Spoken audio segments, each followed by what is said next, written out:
Let's learn how to enable auto scroll on TikTok. If you've ever wished to sit back and enjoy a seamless scroll through your For You page, you're in the right place. In this tutorial, we'll explore how to enable auto scroll on TikTok. Let's get started. Before that, make sure that you have the latest version of TikTok installed on your mobile device because this is a relatively new feature.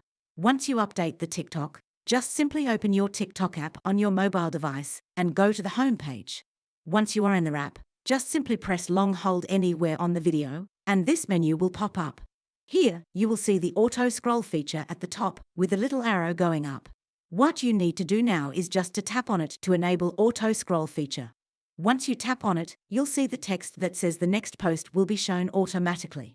Now you can just sit back, relax, and let TikTok automatically scroll through the content for you. If you found this video helpful, don't forget to give it a thumbs up and subscribe to our channel for more tech tips and tutorials.